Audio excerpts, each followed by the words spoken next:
Hola, antes de comenzar con nuestro programa de hoy, les quiero anunciar que hace unas semanas YouTube catalogó nuestro contenido de inapropiado y desmonetizó nuestro canal. Pero esto no nos va a detener. Vamos a seguir haciendo nuestro mayor esfuerzo por seguir trayéndoles las noticias más relevantes de manera objetiva y veraz. Les recomiendo que nos sigan también en otras plataformas que hallarán en la descripción para evadir la censura. Muchas gracias.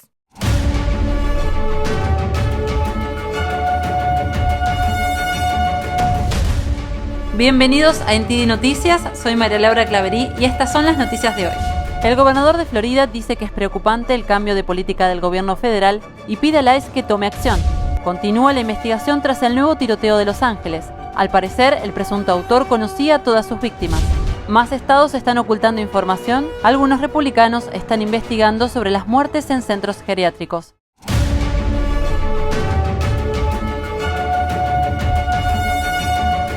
Comenzamos nuestro programa con una noticia de última hora. Un automóvil embistió una barricada frente al Capitolio de Estados Unidos, provocando que 2 agentes de la policía del Capitolio resultaran heridos.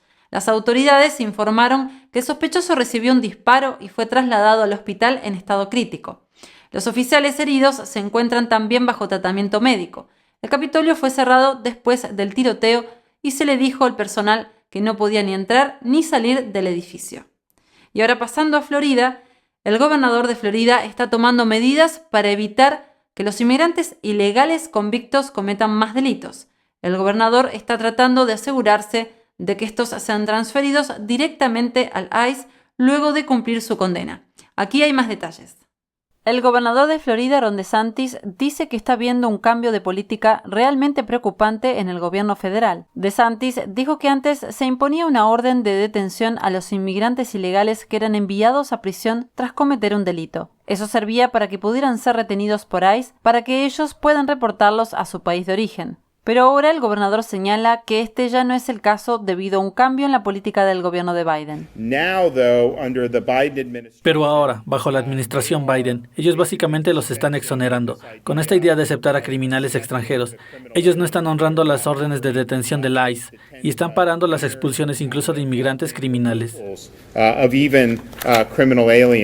La Casa Blanca no respondió a una solicitud de comentarios antes de esta transmisión. DeSantis invitó a 2 padres ángeles a su conferencia de prensa el jueves. El hijo de la pareja, Brandon, tenía 21 años y estaba comprometido para casarse cuando murió en un accidente automovilístico que involucró a un inmigrante ilegal que había sido deportado 2 veces. Su madre, Keegan Michael, dijo que la policía detuvo al inmigrante ilegal y descubrió que no tenía licencia de conducir, pero lo liberó. Nuestro hijo recibió un golpe tan fuerte que su auto volcó y el inmigrante ilegal que conducía salió de su auto y vio morir a nuestro hijo. Él vio cómo nuestro hijo luchaba por respirar. Michael dijo que su hijo seguiría vivo si la policía hubiese detenido al hombre y lo hubiera sacado de su comunidad. DeSantis ha ordenado al Departamento de Prisiones de su estado a identificar con órdenes de expulsión a todos los reclusos del estado que serán liberados y que luego utilicen todos los medios legales posibles para transferirlos a la custodia de ICE tan pronto como su sentencia haya terminado. El gobernador de Texas dio a conocer algunas cifras espeluznantes del primer mes de la Operación Estrella Solitaria. Esta operación se lanzó para combatir a los criminales y contrabandistas en la frontera sur. Veamos la información. En 28 días, el Departamento de Seguridad Pública de Texas ha realizado 598 detenciones de delincuentes. También ha hecho más de 16,000 entregas de inmigrantes ilegales a la patrulla fronteriza.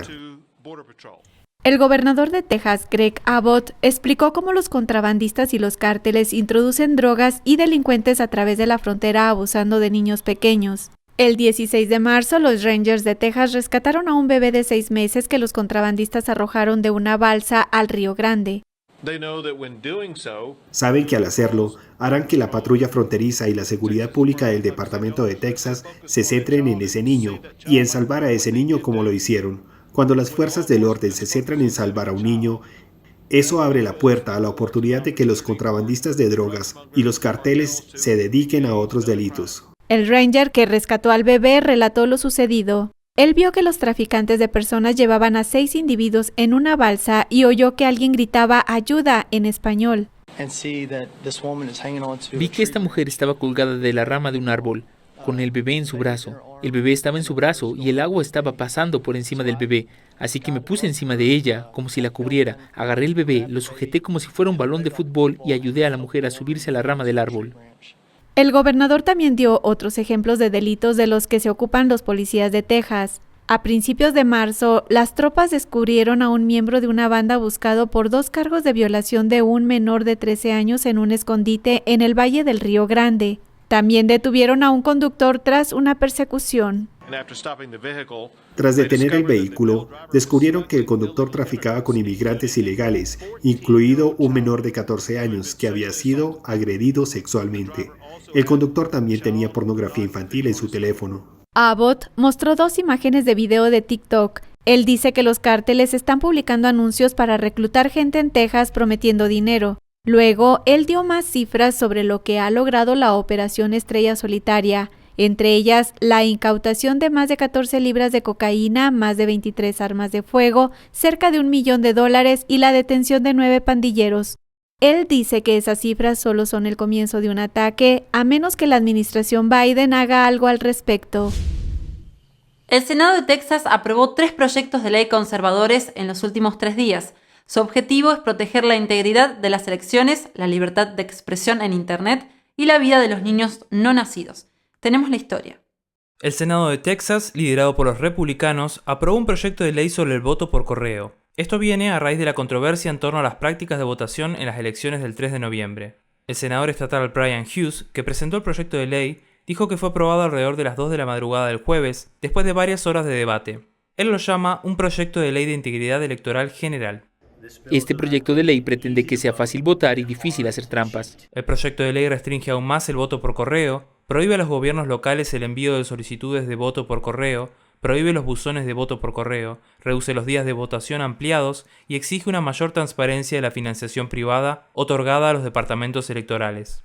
Los demócratas del Senado acusaron a los republicanos de participar en la llamada supresión de votantes. El mismo día, el Senado de Texas aprobó un proyecto de ley que lucha contra la censura de las grandes empresas tecnológicas. El senador Hughes, que también presentó esta legislación, habló con NTD cuando se redactó el proyecto de ley. Cualquier tejano que haya sido bloqueado, que haya sido suspendido, que haya sido castigado por su libertad de expresión, por ejercer su libertad de religión o por hablar de política, cualquier tipo de discurso protegido en el que pueda pensar si es apartado por esa razón, esto les da un recurso. Si el proyecto se convierte en ley, los tejanos bloqueados podrán obtener una orden judicial que obliga a las plataformas de redes sociales a restablecer sus cuentas. Y el martes, el Senado de Texas aprobó el proyecto de ley sobre el latido del corazón, para proteger la vida de los niños no nacidos. El proyecto de ley prohibiría el aborto tras la detección de un latido fetal. Los 3 proyectos de ley se dirigirán ahora a la Cámara de Representantes de Texas, donde es probable que se enfrenten a la oposición de los demócratas y de grupos de interés externos. Una madre intentó proteger a su hijo de 9 años que murió en el tiroteo masivo cerca de Los Ángeles esta semana. Y el presunto tirador aparentemente conocía a todas sus víctimas de antemano. Aquí tenemos más detalles. Y luego de la pausa veremos qué pasó con Johnson & Johnson, que arrojó por el desagüe un lote de su vacuna COVID-19. Y además un hombre en Virginia sufrió una grave reacción adversa después de recibir la vacuna. Esto y mucho más, solo en un momento. Las autoridades descubrieron que el presunto autor de la masacre del miércoles conocía a todas sus víctimas y tenía una relación familiar con al menos una de ellas. En marzo se produjeron 3 tiroteos masivos mortales, pero el de Orange, California, es un poco diferente a los otros 2. Se cree que los tiradores de Georgia y Colorado mataron a sus víctimas al azar, pero en el ataque de California el sospechoso conocía a las víctimas de antemano según las autoridades. Un portavoz del Departamento de Policía de Orange habló en una conferencia de prensa. Dijo, se cree que el motivo preliminar está relacionado con una relación comercial y personal que existía entre el sospechoso y todas las víctimas. La policía dijo que no va a revelar los nombres de las víctimas hasta que las familias sean notificadas. Las autoridades dijeron que la víctima superviviente era una mujer que trabajaba en el establecimiento cuando se produjo el tiroteo. Había acunado a su hijo en sus brazos cuando recibió el disparo mortal. El sospechoso del tiroteo en California fue identificado como Aminadab Gaxiola González, de 44 años. Resultó herido de gravedad en el ataque, pero no está claro si se hirió a sí mismo o si la policía le disparó. González conducía un coche de alquiler y se alojó en un motel de Anaheim que está al lado de Orange.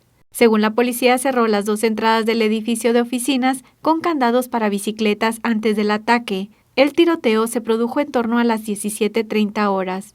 La policía dijo que su objetivo era la gente de Unified Homes. La policía publicó una foto en la que se ve al tirador dentro del negocio con un pañuelo y sosteniendo lo que parece ser una pistola semiautomática. La policía dice que su mochila contenía munición, spray de pimienta y esposas. La policía respondió a los avisos de disparos en 2 minutos. El sospechoso disparó a la policía. Los agentes devolvieron los disparos hasta que cortaron las cerraduras. Una vez que entraron en el edificio, la policía encontró a las víctimas y al pistolero herido. La situación se resolvió en pocos minutos. El sospechoso fue detenido y se está investigando.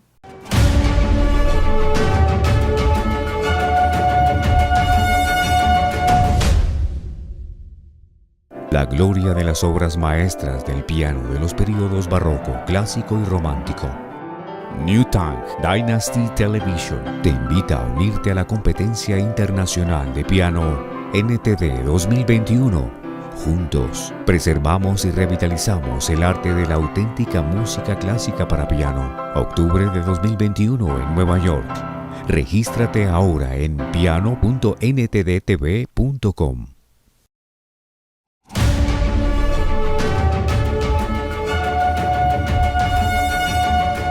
Johnson & Johnson arrojó por el desagüe un lote de su vacuna COVID-19. Según un informe, una confusión de ingredientes contaminó hasta 15 millones de dosis.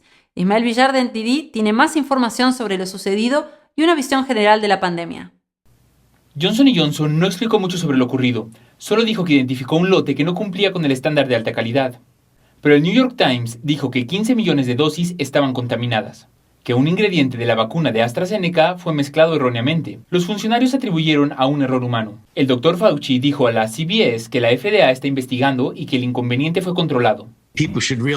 La gente debería darse cuenta que todas las dosis que se distribuyeron y se administraron no procedían de esa planta. Y hablando de Johnson & Johnson, un hombre de Virginia sufrió una grave reacción adversa después de recibir la vacuna. El hombre de 74 años se está recuperando.